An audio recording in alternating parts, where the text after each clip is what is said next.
What's good, y'all? Marion Gates, also known as Phenomenon.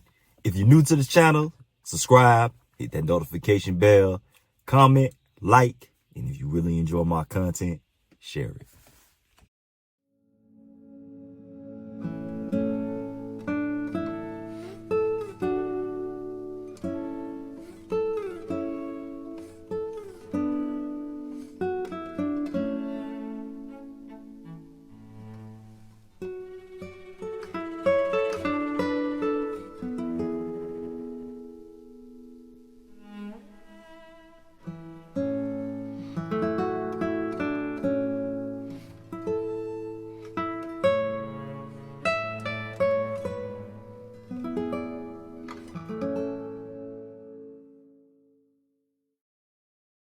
Lakers in 5. Yeah, they went home in 5. and of course, the excuses are coming. I knew they were. I tweeted about this. I tweeted about LeBron James and the excuses he's gonna make. I also made a video about it on this channel. Let's take a look at what I said. I said, here goes King James laying on the floor again like he just broke his leg in half. LeBron does the predictable. Once again, fake injuries and flopping on the court. Once again, excuses will be made for this first round exit. Once again, he doesn't show up in the fourth quarter. Once again, he got gentlemen swept in the first round. Once again, us so-called haters were right. And this was going all around the internet, bro. Like, bro, you sitting here like a child trying to see if the ref is paying attention as you fake being hurt. This is what we be talking about. Just like in 2018, this man came out to the press conference with this rap on his head. I basically play with a broke hand. Oh, man. Every year this dude comes up with excuses, or the same ones. He's always hurt. He always doesn't have enough help. Whatever excuses it takes to explain why this man doesn't have more championships than Michael Jordan. Because you had the teams. You made it out the East. The gauntlet in the East. Because that's what your fanboys act like. Like it was a miracle that you made it to the finals. How did this man take this team all the way to the finals? Like, what team in the East was threatening to him? Why y'all act like the 86 Celtics was in this conference? Like the 96 Bulls was in this conference or something. The Chicago Bulls in the 90s, it was in the conference. Like, why y'all acting like these are some difficult teams that he had to face? How did he overcome Paul George? Like, y'all always talking about Michael Jordan's competition. He only played against one Hall of Famer in the finals. How many Hall of Famers did LeBron James play against in the Eastern Conference to get to the finals? How many all-time great teams did he face? Like, what team in the East was you like, yeah, this team is a threat to win the championship this year? Like, what team was he not so far ahead of? At the beginning of that season in 2018, y'all were talking about how stacked the Cavaliers were. Because they had Wade and Derrick Rose and Isaiah Thomas. That team was loaded. Y'all was up there bragging. And then they traded away the whole team for some younger players. And these guys wasn't scrubs when they was on their teams. But all of a sudden they play with LeBron, the guy that's supposed to elevate his talent, the talent around him, and they're scrubs. I'm confused, bruh. You mean to tell me that a guy that makes talent better, somehow guys become scrubs when they play with him? I'm confused. I thought he elevated the guys around him. The contradiction of it all. And man, miss me with that Michael Jordan didn't make it in his 40s. Michael Jordan didn't play with Luka Doncic. He didn't play with another top 50, top 75 player. He didn't. During those two Wizards years, switch the rosters right now. You fanboys will be crying. Because y'all say he won't have enough help with Luka. So you got Jerry Stackhouse and Richard Hamilton as your second best player. And you think that LeBron James is making it to the playoffs with that supporting cast? He couldn't make it. If you took Luka off the team right now and it started the season and Luka was out the whole season next year, you boys would be crying. Well, he would have made the playoffs if Luka was there. He had injuries. Team injuries. Y'all would understand that. Y'all would be saying these things. LeBron James cannot single-handedly carry this Lakers team or any other team. He don't repeat it? We don't have to repeat it. I can repeat it. I've seen the trend now. I've seen the trend for years. What's the trend? The trend is always making excuses. Doc, we get it. Taking over a team in the middle of the season is hard. It's hard. We get it. Just like getting traded in the middle of the season is hard for a player. We get it. But it's always an excuse. There's never accountability with that guy.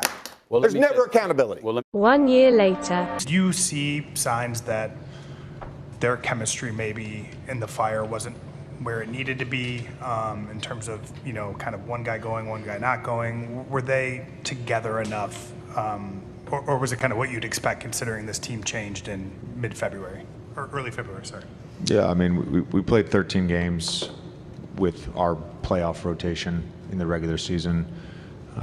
Bron and Luka obviously played more than that together, but these things take time.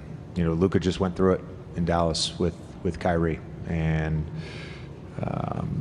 doesn't happen overnight. Are you saying that because I'm inexperienced and that was an inexperienced decision that I made? Do you think I don't talk to my assistants about substitutions every single time out? No, I just think there's a lot of coaches lean on their assistants in those situations. As do I, every single time. That's a weird assumption. JJ Redick. Him and LeBron James are kindred spirits. I tell you this. They both think they're the smartest guy in the room. They both sit there and make excuses and contradict themselves. They talk about the very things that they do, but they hate it when others do it. They have no self-awareness. None. I think it's too many goddamn three-point shots being shot. That's LeBron. The guy that's known for just jacking up threes. I need to flop. I need to learn how to flop, bro. You been flopping. JJ Redick is the same exact way. Now, ain't this the same guy? If you ain't never played at a high level, then you can't speak on basketball. He in that camp. Yeah, he had never coached at a high level, and he was talking about Doc Rivers. Isn't that funny that you guys, you can't talk about basketball if you haven't played at a high level and you don't know how to run these plays, but you've never been a coach and you felt the need to speak on Doc Rivers. So you can speak on a championship winning coach at the NBA level, but regular fans can't talk about players that they watch play. We can't complain about the product that we pay for, the games that we pay to go see, the cable TV or whatever streaming service we pay for to watch these games. But you guys can talk about other players that you've never played against and about coaches. That's very interesting. Sounds like you don't like criticism. And you think you're above it. You think you're above reproach. Both of these guys. LeBron up here talking about Giannis, if you put him in a time machine, he would score 250 points in a 48-minute game in the 70s. As if you just pass Luka the ball the whole game and the other team never gets the ball. And Luka would just easily go into the paint and just dunk on everybody. The whole game. Taking over 125 shots. Or at a bare minimum, 125 shots. That makes zero sense. But he said it, and you fanboys ate it up. LeBron can say anything, and you guys will take it and run with it. And the media can make any excuse, and you're going to take it and run with it. Because that's what y'all do. I'm sick of it. I'm sick of this product. I'm ready for LeBron James to retire. What you gonna do when LeBron is retired? What you gonna talk about? I'm sure he's still gonna be doing boneheaded things and saying boneheaded things, but I'm gonna actually celebrate because the ESPN and the mainstream media will be forced to talk about these other talented players. They'd be forced to talk about Luka. They would be forced to talk about Nikola Jokic and Giannis. They would be forced to search for another golden goose. And I bet that player will get compared with Michael Jordan, not LeBron James. We don't need another LeBron James. I don't want another LeBron James. I want a guy that's going to come in and shake up the game, shake up the league, and compete. Go out there and actually compete and not make excuses, but get better every single year. That's what I want. I will be glad. And I'm sure those that follow this channel and are subscribed will be glad when there's no more LeBron James and he's no longer affecting the game. I hope he doesn't get a team. I don't want his blueprint, his fingerprint on any of the game because it's for the worse.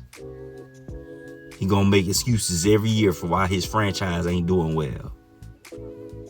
He gonna blame everybody else. This diva is gonna be infecting the league with his behavior and his nonsense. JJ Redick, just like that. Look at the guys he picks. He's gonna pick a whole bunch of arrogant pricks, and they're all gonna be in the room bumping heads together. I would not want LeBron James as a coach, as an owner, any of that, if I was any other player. Because nothing's gonna ever be his fault. And he's not gonna get better because he doesn't think he has any flaws. And that's the same thing with JJ Redick. They're too busy getting defensive and getting offended rather than taking the constructive criticism and applying it so they can improve in their fields.